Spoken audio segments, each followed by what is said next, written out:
Good afternoon, everybody. Thank you so much for joining us this afternoon. We are super excited to talk about GIS at UVM and learn about how maps matter and how that information has been so strategic in understanding what's been happening in the coronavirus pandemic. My name is Nicole Willier-Fenton. I'll walk us through our agenda here very quickly. As I mentioned, we're going to talk about communicating in a time of crisis and what that means in terms of our GIS program here at the University of Vermont in our continuing and distance education, a new certificate program that we are launching, which is really exciting. We'll go over introductions briefly. We'll talk about GIS and geospatial analysis. What is that? Technology and data analysis during the coronavirus pandemic. Overview of the new certificate, Geographic Information Systems and Data Communication, course logistics and learning objectives. And we're also going to talk about careers in geospatial analysis. It's a very broad career opportunity in industry where this information crosses over into many industries, so it's really exciting. As I placed in the chat box just a few minutes ago to our viewers on YouTube, you can put any questions into the chat box on YouTube. We'll keep an eye on those and make sure that we can get them over to Dr. Galford today to answer. If there's something that we didn't answer, we'll make sure to put our email address up throughout the presentation so you can follow up with any questions as well. And this is being recorded, so we will share the presentation afterwards. So as I mentioned, my name is Nicole Willier-Fenton. I am the Content Marketing Manager in our Continuing and Distance Education Department here at the University of Vermont. Joining me is Dr. Gillian Galford. She directs our Geospatial Technologies program at the University of Vermont. She's faculty in Rubenstein School of Environment, fellow at Gunn Institute for the Environment, and a formal and also postdoctoral research fellow at Earth Institute of Columbia University, at the Woods Hole Research Center, and a PhD in Ecosystems Ecology, Remote Sensing at Brown University, and has her BA in Earth and Planetary Sciences from Washington University. Dr. Galford, thank you so much for being with us today. Thanks, Nicole. It's really fun. Yeah, great. Thank you so much for being with us. And thank you, everybody who's joining us watching today.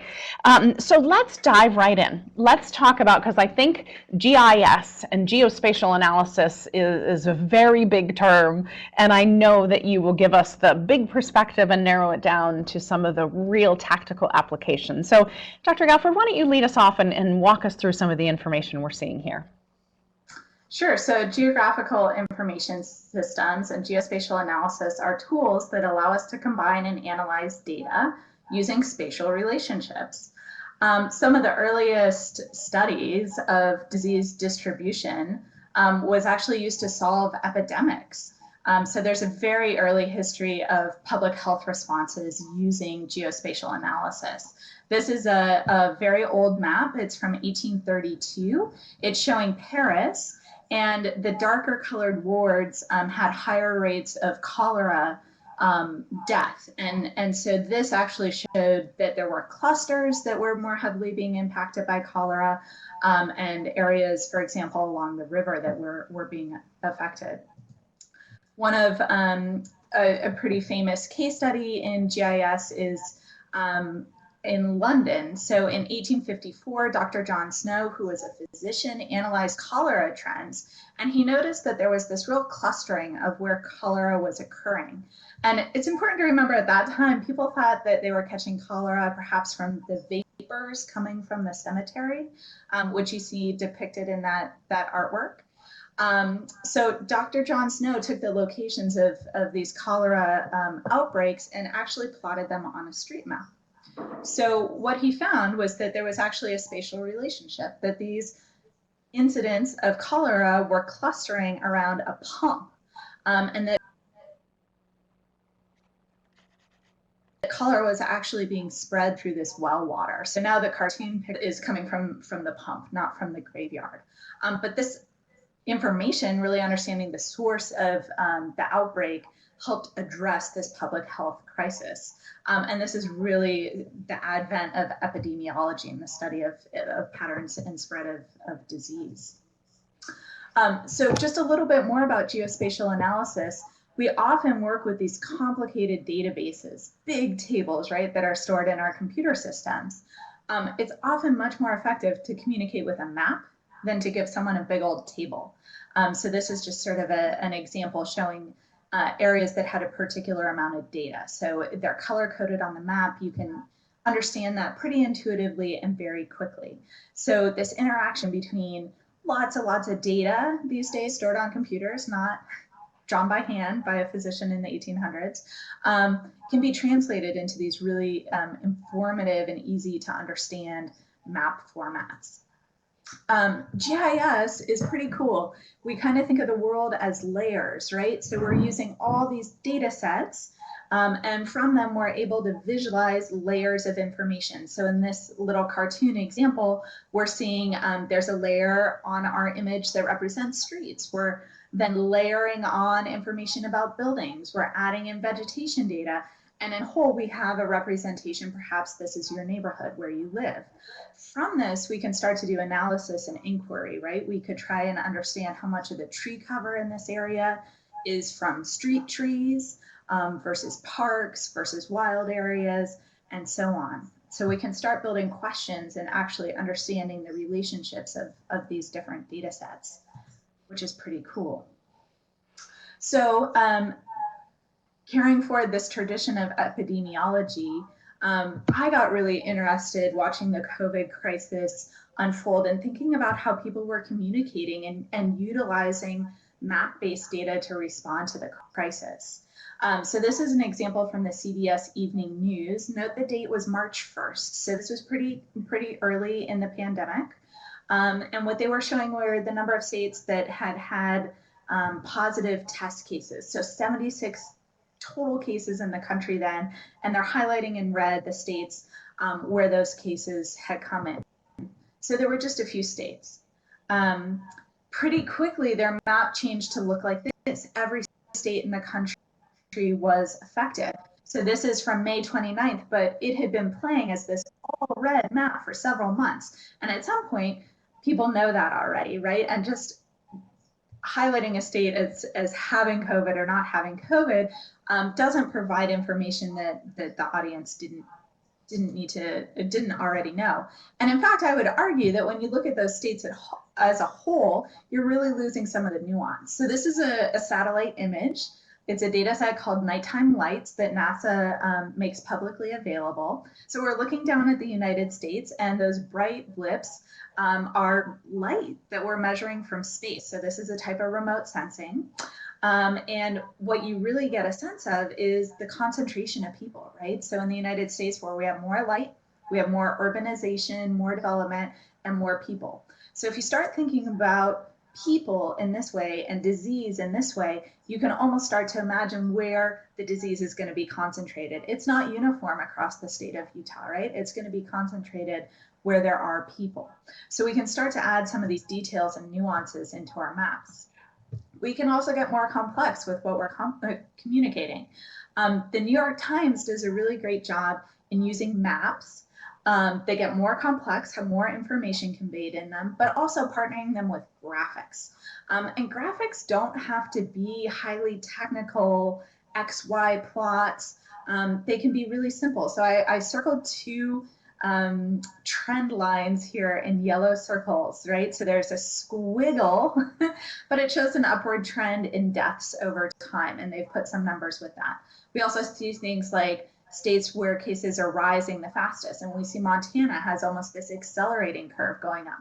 So they don't tell us over how many days, they don't tell us the total number of cases, but they really give us a sense of, gosh, things are accelerating in Montana. So they have all this data behind this, but they simplified it in really accessible graphic format. And in the bottom, our state map now, instead of being all red, is showing states in red where there's the greatest rate of change, sort of hotspots for new outbreaks there. Dr. Galford, wanted to just ask too, so much of the data that you're showing us related to the coronavirus pandemic, I would imagine it's coming from a variety of different sources. How, in the GIS world, do you collect data from a variety of different sources to be able to present some of the information that you're showing? Sure. So on this slide, actually, Nicole, I have an interactive, which if you haven't visited it, you can go to the Johns Hopkins University COVID Research Center and you can access this interface. So they've compiled a database. Early on in the pandemic, they started collecting data from many different countries that were reporting about COVID, and then in the US. And what they do is they're building a database, right? So they're collecting all this data, not just for the United States, but internationally. So they're a great clearinghouse for this data set. And they've partnered with Esri, which is a GIS software company. So Esri is also making those data sets very accessible to users of the GIS software. So there's lots of different ways you can access the data. In this case, early on, really interestingly, Johns Hopkins researchers started calling different people, right? Reaching out to try and get people to send them data. And now they've become a place where other countries, for example, are automatically sending them data now. So on the top, you can see they have a map. And the darker colors in this map is representing the higher number of cases per population. So it's the number of cases per 100,000 people. So we really see these dark purples showing where there's a lot of disease burden, right? A higher disease burden. And on the lower right, I showed their interactive feature, right? So now we're starting to interact with these maps. I can click on a county, which I've done there in Alabama, and we can also bring up graphical information that they've made accessible through this really cool web map sort of data portal interface. So tons of data and information there that is really usable, right? People in municipalities might want to go to this website to try and summarize data for their location. Maybe you're going on vacation and you want to see what's happening somewhere else. Maybe you want to check on a state where you have a loved one. It's a really interesting interactive, but this same database is being used by all these different sources, whether it's the CBS News, Fox News just carried it, the New York Times, but then certainly populating all the way through to state government. So in Vermont, actually, you can go on the Vermont government website and check which states have similar caseloads to Vermont, which ones are require you to quarantine if you come into Vermont, which ones don't, right? And so they're also pulling on this data set to provide that information, both to Vermonters and to people who are coming here to visit right now. Which makes the exact point that you made in the beginning of even just calling that maps that matter, because the information that you were just showing us on that slide gives us so much more context, so much more rich information than the earlier map I think you were showing us from CBS or NBC that just showed everybody's red. You know, that doesn't really explain what's happening or help you as an individual to understand what you can do about it. Would you say that's true? That's absolutely true. And a great example right now is that a lot of Vermonters want to go on a little vacation, and they're finding that Maine is considered a really safe space following the Vermont state guidance. But they can look that up in a really easy format through the state government website, which is sharing with them a map showing which counties they would have to quarantine or they wouldn't have to quarantine. And people are going to Maine to get a little beach vacation in the summer. So yeah. Very useful. This is just showing another representation of that data, right? So we can show things by municipality, like county or town or state. In this map, they've used dots, and these dots are representing, in some cases, countries, and in some cases, states or even counties. And the size of the dot is scaled relative to the number of cases. So this also helps us understand a little bit more about where on a map disease outbreaks are happening. So if we zoomed on the United States, we would see these dots lining up with particular cities or regions. We see sort of the cluster in Europe, for example, as well. The other thing, I started to touch on this already with the New York Times graphics, but maps can be conceptual. They don't always have to be something that you could navigate with on the ground, right?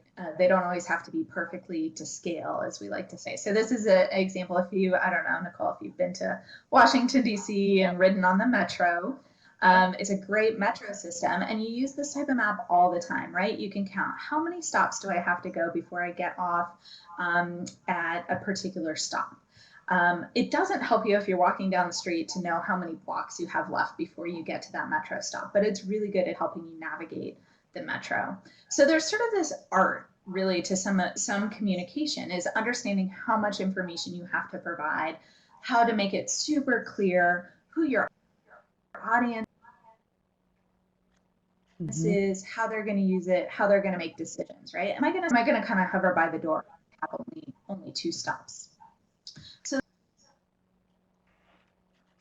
that's translated into the COVID epidemic in some really interesting ways. This is a cool interactive map, so I highly recommend you go and play around with this. In this map, what we're seeing are red dots representing cases of COVID.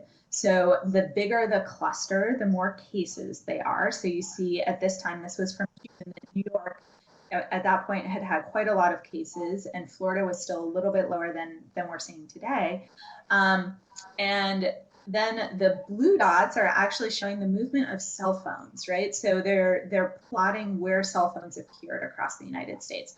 So any of those blue lines, they look straight, but what they're really representing are people probably who got in airplanes and flew, and then their cell phone, so it went off in New York and it turned on in Atlanta, and they're drawing a line connecting those. And what it's really visually representing very clearly is the connection, right? The network by which coronavirus may have spread from travelers unintentionally moving it from someplace like New York to, say, Miami, for example. Atlanta we see as a big hub, right? It's one of the busiest airports in the world. So it's no wonder that it has lots of spokes and connections around the world. So this is, again, layering a lot of data. So we start to intuitively understand that there are areas of very high caseloads, right? Lots of red dots. And then some really important pathways being shown here about how the disease may have moved around the country. This is another graphical representation. Gillian, it goes back to the point that you were saying, that, which I think is so fascinating, how we're weaving in public health and epidemiology into GIS. That map just illustrates, I'm sure, what epidemiologists are understanding and analyzing as to where and how this disease has spread so quickly. So I love that you made that connection. Yeah, exactly. And an epidemiologist might want to do health informatics to really understand all of these nuances and some of the numbers and the quantities. But for a lay audience, just illustrating how connected our country is really important. And again, understanding things like the dynamics and movement of disease over time helps us all understand what's happening and take care of our own safety, for example. This is another interactive that's really fun. So again, we're looking at a graphic that's a representation of the world relative to Wuhan. So this is tracking also by cell phone data, but movement of people from Wuhan to all different parts of the world. And I know the fonts are small here, but we have things separated out like Australia, other parts of Asia, the United States, the Americas, and so on. And so it sort of looks like our subway map, right? This network moving from Wuhan to other places. And so you can see the thicker lines represents more cell phones, all those little dots moving out of Wuhan. And the finer the lines get and the further they get away from Wuhan, the less of the connection there is, the less of the people moving through. And you can actually go into the New York Times website. And these are all animated maps. They move, so you really see the flow and changes over time as well of people moving. And this is a really cool example of a tool called a story scroll, right? You've probably seen these, Nicole, when you scroll down in the website and a new image pops up and little annotations come up to kind of tell you what you're looking at. So it's a really cool storytelling technique that we're seeing being used in a lot of maps, and particularly right now with the COVID-19 pandemic. I love it. It's fascinating to see how you can use this information in so many different ways. Mm-hmm. And this is a really local example. So this caught my attention on Twitter. So people were starting to talk about how different crises intersect, right, and impact people maybe more substantially because there's more than one crisis going on in their particular location. So in this case, people started talking about climate, COVID-19, and social vulnerability. And this is an example from Richmond, Virginia. So they've actually created this climate equity index, and it's another interactive map. You'll notice that I provided the URL there, and they're using ArcGIS, that same software made by that Esri company I mentioned before. And in this case, we've overlaid things like the indigenous lands actually found in Richmond, Virginia. The sort of pink colors are showing COVID-19 risks. So you see that really overlies with these red polygons. Well, that's showing redlining in Richmond, Virginia. So you have the socioeconomic and racial overlay with things like indigenous lands, COVID risk, and the sort of orange corridor through the middle, or it's a peach color, I suppose, is showing risk of flooding due to climate change, right? So you can start thinking about who are in these vulnerable areas, who's vulnerable, what type of vulnerabilities do they have? And that certainly can inform the response or how those populations are served, whether it's a government response or perhaps NGOs, right, who are trying to work on a really particular issue.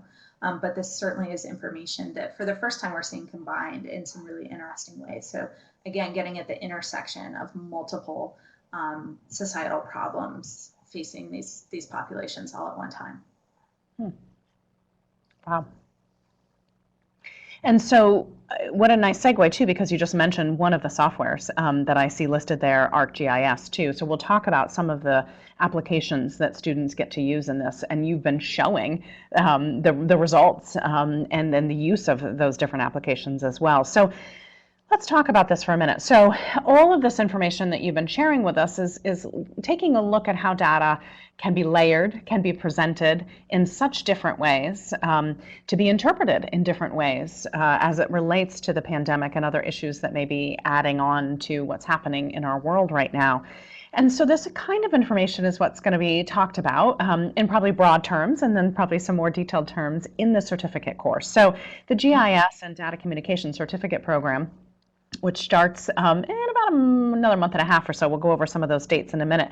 These are some of the objectives, and certainly our intention is not to read these for everybody, but Gillian, just wondering, what are some of the main objectives, the learning objectives that students can get out of the certificate program? And we'll go over in a moment the fact that there's an intro to GIS that you could come into the program or an advanced, but broadly, what are the goals of the certificate program? Yeah, Nicole, part of the design was to really make sure that students understand theory and concept. So we see things happen all the time. You've probably experienced this on your own computer, right? Where there's a software upgrade and all of a sudden it's totally different. Or maybe you move to a new employer and they're asking you to use a different software to do the same tasks you're used to.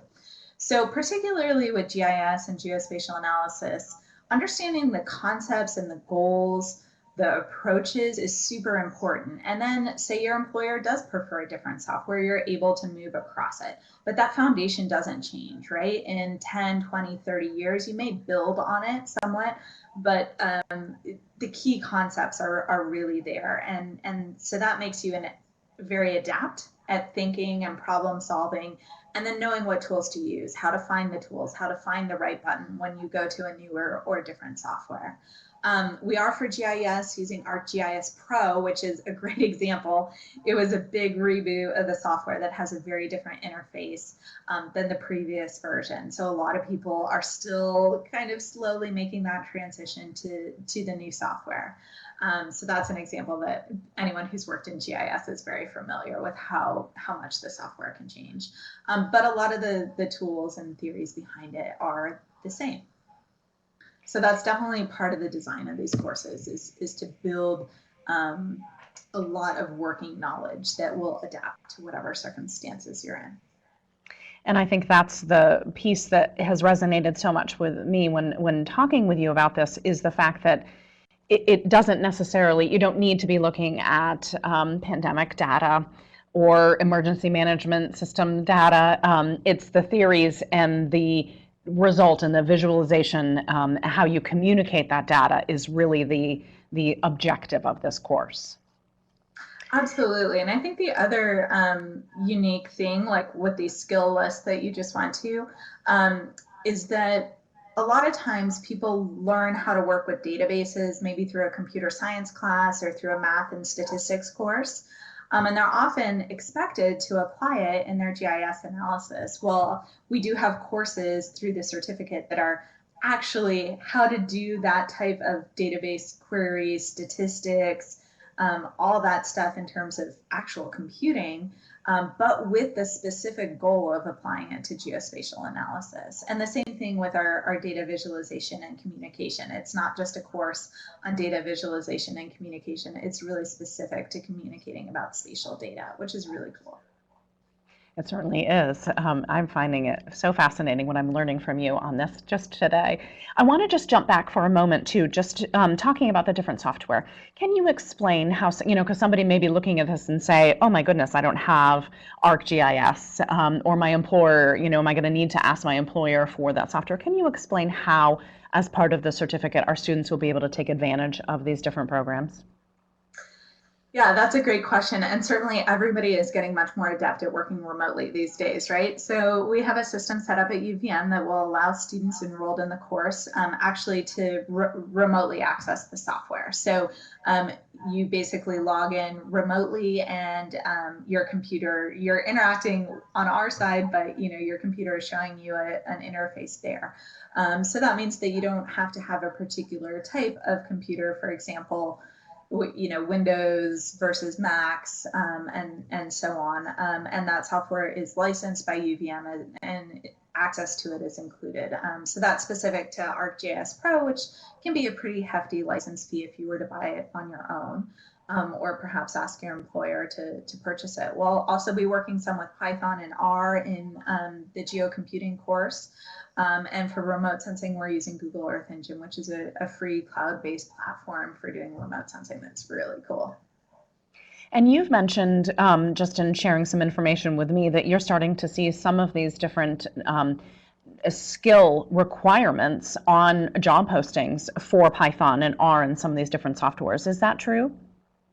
Absolutely. In fact, if you go on Glassdoor, for example, is a great way to see what kind of job opportunities there are maybe in a town you live in or you want to live in. And if you put in GIS or analyst and start looking at the qualifications that they're looking for, you'll see things like Python popping up as really a very in-demand set of skills. So this is an opportunity, if you don't have that, to certainly get your feet in there and get to know it. Here's a few other things that are relevant skills that I think many employers would consider incredibly valuable that as a result of the certificate is database management and mapping, and I think it's just understanding how we take that information and make it something visual that people can understand and or that you can explain too. I think that's part of it. And just walk us through what is workflow programming with code. You were mentioning Python and R as well. Is there anything more specific that an employer would find relevant in terms of just the programming and the workflow with code? Yeah, so this allows you to really create a unique workflow. You can do it other ways, but this would automate a lot of tasks, particularly tasks you're doing quite often. Perhaps you work in a consulting firm that on a regular basis gets a particular type of data updated. Maybe you're monitoring water quality from wells and every month you get a new data set, right? So having a workflow where you can run a piece of computer code on your computer and process that all very quickly, is almost like creating your own computer software to do a task for you, right? You're building tasks. You can do analytical approaches with that too. So you could build models, for example, epidemiological model. We hear all the time, oh, the model has been updated. The new forecast is this, right? So you might create a model where you could change some parameters or numbers and run it again. So it's a nice way to be able to repeat your workflow at different times, make things more automated, make them faster, tons of advantages there. Yeah, creating a lot of efficiencies, and I think that many people would love to do that in many ways. And so what are we talking about in terms of the certificate program? And so what's starting in the fall, and we'll have a few more slides that get down to the actual dates for the programs, but is Intro to GIS and also Advanced GIS. And then going through the certificate program, you can choose in the spring and in the summer, and likely it'll take about a year to complete the entire certificate.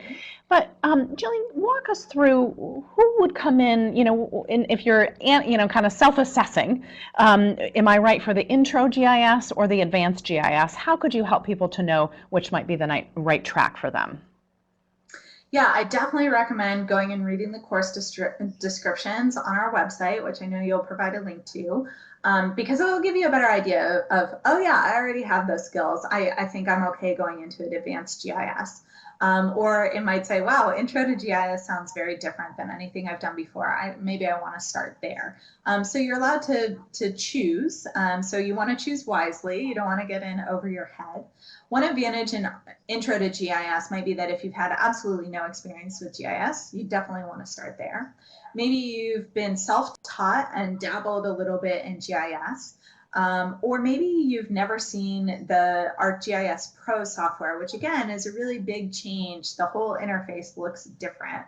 And so a lot of people are slow or having trouble adapting. So maybe if you were a beginner to intermediate GIS user and now you need to learn the new software, you might want to start at square one and go really get in-depth familiarity with the new software. So that might be why you choose Intro to GIS. Now, if you're someone who's got recent GIS course experience, you feel comfortable with the software, you just want to build some more advanced skills, sort of build your toolkit in that direction, I would definitely recommend Advanced GIS. And kind of remind people that later on they have the opportunity to do an independent study, and that's where you can pick a project, design your own project, work with a mentor, and really go from A to Z. So that's almost like an even more advanced GIS experience if you choose. And then looking forward too, you can focus in on the geospatial computation, you could look at the remote sensing.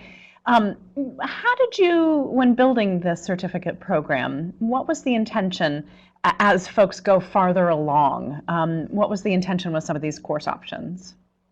Yeah, with geospatial computation, I'm really excited about that. I am in charge of the geospatial technologies minor at UVM, and we send lots of students over to computer science where they take courses in things like Python, or they go to the statistics department and learn things.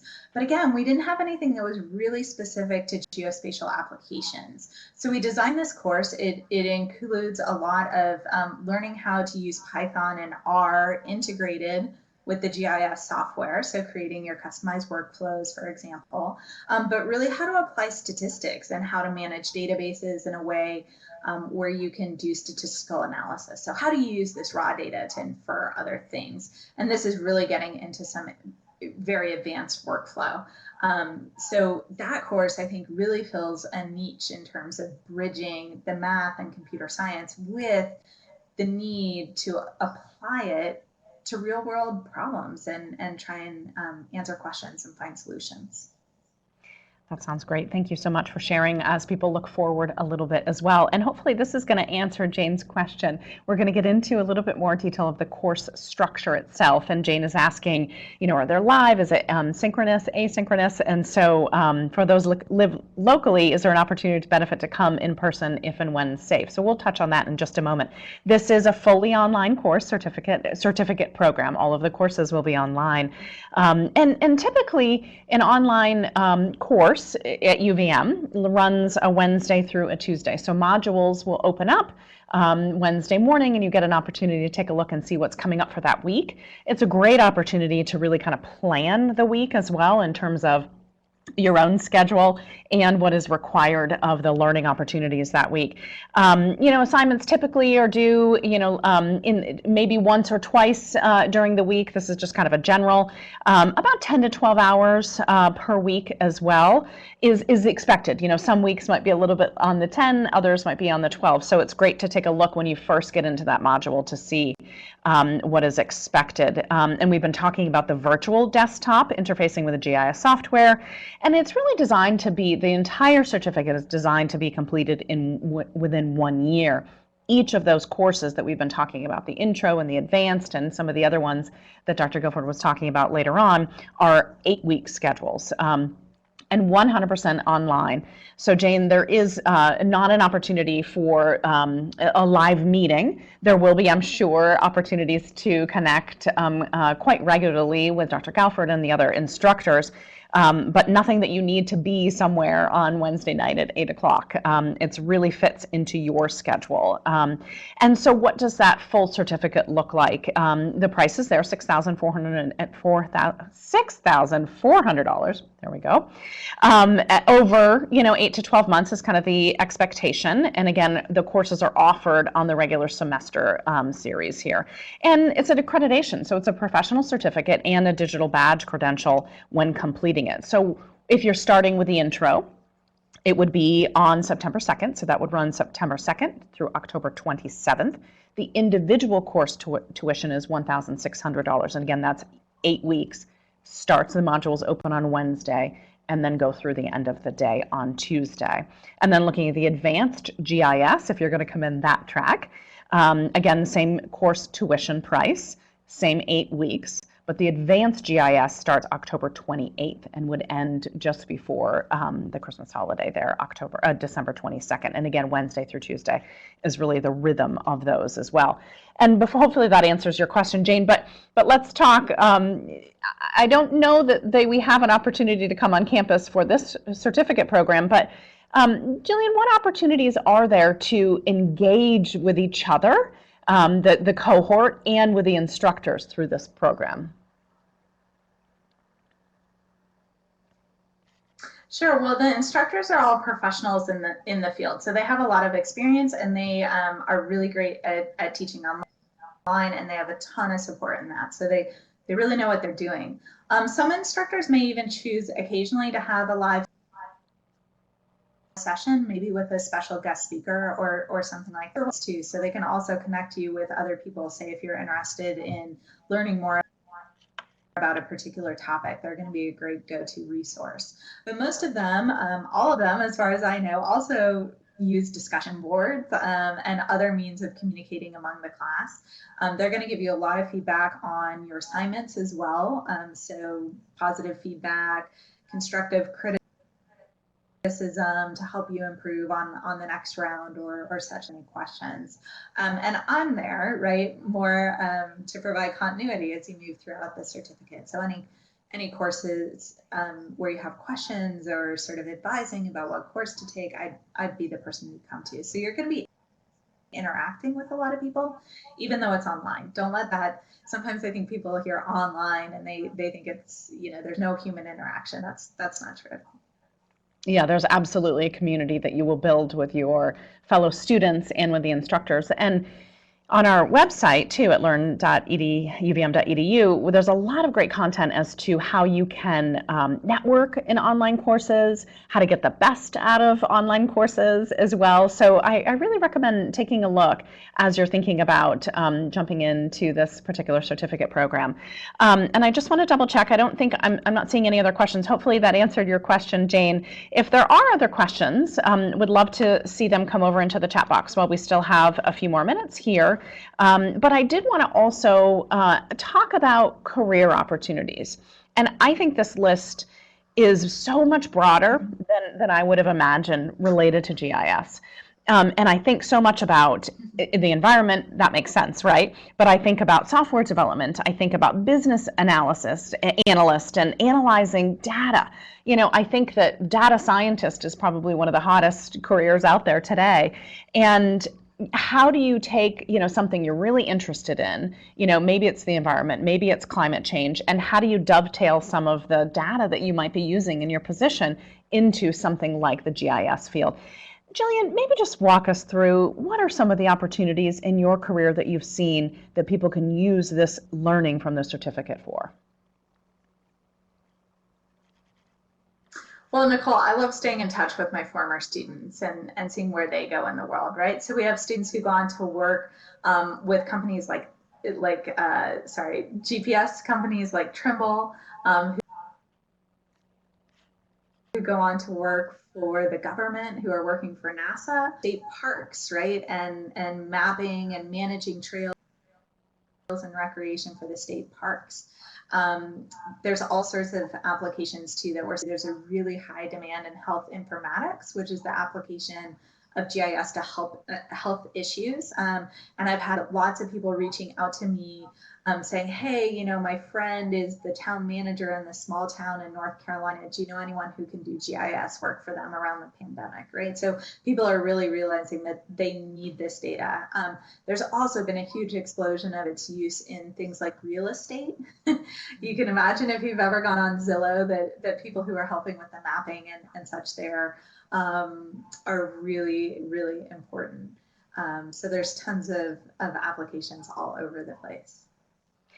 And I'm so glad you brought in that example, because I would be hard pressed to think that one of us on this webinar today hasn't looked at that information on Zillow or in real estate, and I hadn't connected it back to GIS. So that's a really excellent bridge there. We do have another question from Nora. She asked, for those who have an ArcGIS license, is it still expected or helpful for the student to access the software through UVM? That's a great question. It's great to hear you already have access to ARC. Some people maybe through their employers will have access to ARC. Nora, I would say the main issue is making sure that you are using the same version of ARC, right? That the software edition is the same. And if you're not, deciding with the instructor if it's better for you to work with the software that maybe you're expected to work with at work. But then sort of translate maybe some of their cues if there's a problem with having a different version of the software. So you might want to just check in with the instructor with that.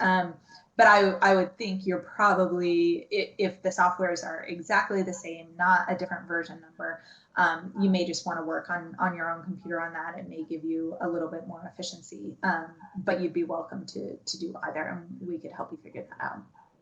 Great. That's a great question. Thank you so much, Nora, for asking that. So I'll just put out there to our folks that are joining us on YouTube, if there's any other questions that you may have. We're just going to wrap up in here in just a minute. And I'll ask Kelly on our team just to put up our email address into the chat box on YouTube, and also the link over to our GIS certificate program page. And as I mentioned, I'm just going to zip back over to those start dates. We do have September 2nd coming up pretty quickly. It's August next week.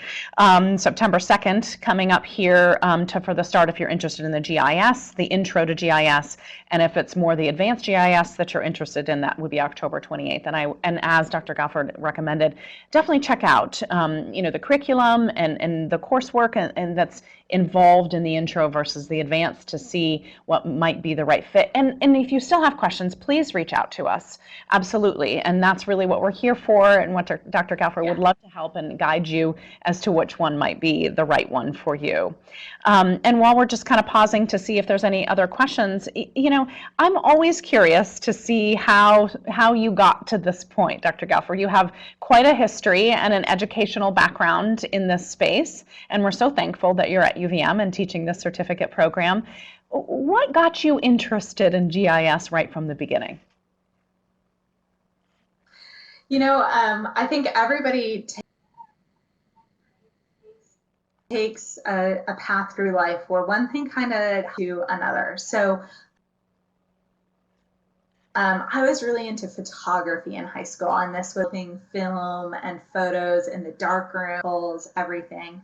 And when I started college, I was offered a job doing remote sensing analysis, so working on satellite imagery. And that led me to be really interested in humans in the environment and how we could use these spatial tools to understand different relationships, positive and negative interactions between humans and the environment. And that's how my research career got started. And that's where I went.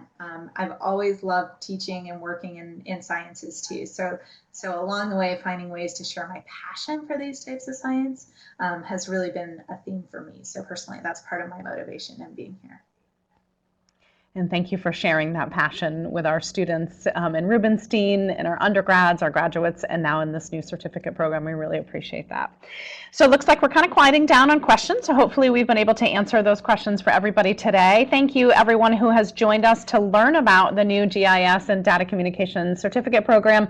Keep in mind that first one is starting in September. Thank you, Dr. Galford, for your time today and your expertise and sharing why maps definitely matter, especially as we're looking at this pandemic. And we wish everyone a safe and healthy afternoon. Take care. Thank you.